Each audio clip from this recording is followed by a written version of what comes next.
उड़ीसा के पुरी स्थित भगवान जगन्नाथ मंदिर में हर साल जेठ पूर्णिमा के दिन देवस्नान पूर्णिमा का पर्व बड़े धूमधाम से मनाया जाता है। यह पर्व न केवल धार्मिक दृष्टि से महत्वपूर्ण होता है, बल्कि भगवान जगन्नाथ जी की रथ यात्रा की शुरुआत का भी प्रतीक माना जाता है। पुरी जगन्नाथ मंदिर में स्नान पूर्णिमा बहुत महत्वपूर्ण उत्सव है। इस दिन भगवान जगन्नाथ, बलभद्र और सुभद्रा को 108 कलशों के पवित्र जल से स्नान करवाया जाता है। स्नान पूर्णिमा 2026 उड़ीसा के पुरी स्थित भगवान जगन्नाथ मंदिर में मनाए जाने वाले स्नान पूर्णिमा महोत्सव साल के सबसे महत्वपूर्ण धार्मिक आयोजनों में से एक माना जाता है। यह उत्सव केवल एक विशेष पूजा नहीं, बल्कि विश्व प्रसिद्ध जगन्नाथ रथ यात्रा की शुरुआत का भी प्रतीक है। साल 2026 में स्नान पूर्णिमा का पर्व 29 जून को मनाया गया। इस दिन भगवान जगन्नाथ, बड़े भैया बलभद्र और बहन सुभद्रा का 108 पवित्र कलशों के जल से भव्य महाअभिषेक किया गया। इस दिव्य अनुष्ठान को देखने के लिए देश विदेश से लाखों श्रद्धालु पुरी पहुंचे थे। दिक पंचांग के अनुसार साल 2026 में भगवान जगन्नाथ जी की रथ यात्रा 16 जुलाई गुरुवार से शुरू होने जा रही है, जिसका समापन 24 जुलाई 2026 को होगा। चलिए अब जानते हैं स्नान पूर्णिमा क्या है। स्नान पूर्णिमा, जिसे स्नान यात्रा भी कहा जाता है, जेठ मास की पूर्णिमा तिथि पर मनाई जाती है। इस दिन भगवान जगन्नाथ, बलभद्र और देवी सुभद्रा की प्रतिमाओं को मंदिर के गर्भगृह से बाहर लाकर विशेष स्नान करवाया जाता है। इसके बाद वैदिक मंत्रों और पारंपरिक विधि विधान के साथ उनका पवित्र अभिषेक किया जाता है।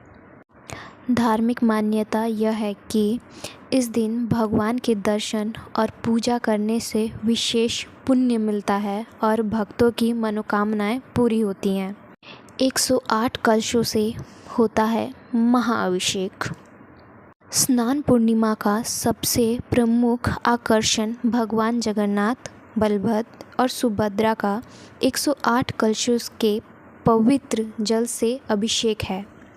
मान्यता है कि यह कलश विशेष रूप से मंदिर परिसर के पवित्र कुएं से लाए गए जल से भरे जाते हैं और वैदिक मंत्रों के बीच भगवान का स्नान करवाया जाता है, जिसे देखने के लिए बड़ी संख्या में श्रद्धालु उपस्थित रहते हैं।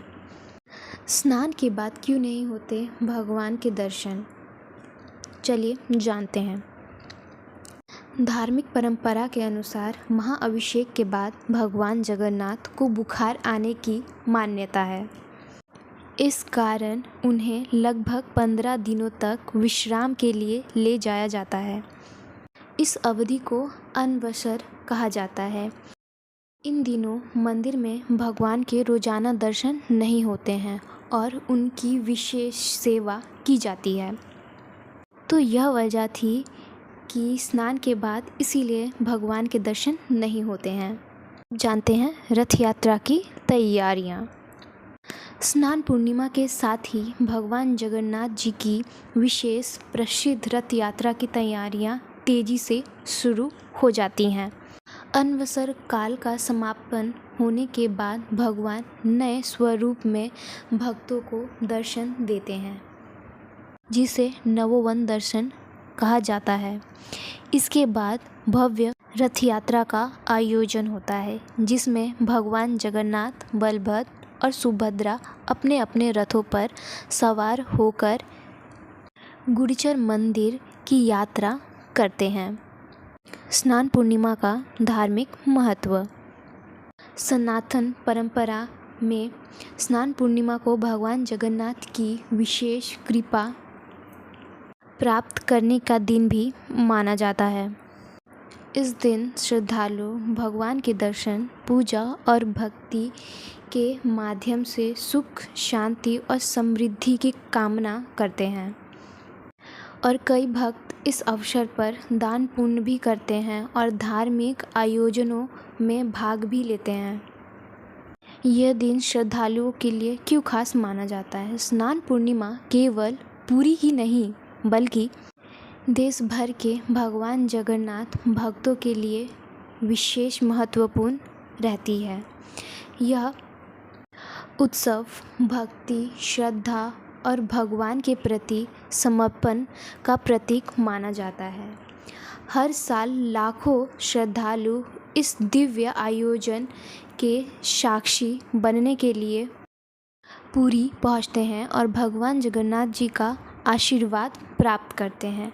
तो यह था स्नान पूर्णिमा का महत्व और भगवान जगन्नाथ जी के बारे में कुछ महत्वपूर्ण बातें, जिनके वजह से वो 15 दिन तक क्यों नहीं स्नान पूर्णिमा के बाद लोगों को दर्शन देते हैं।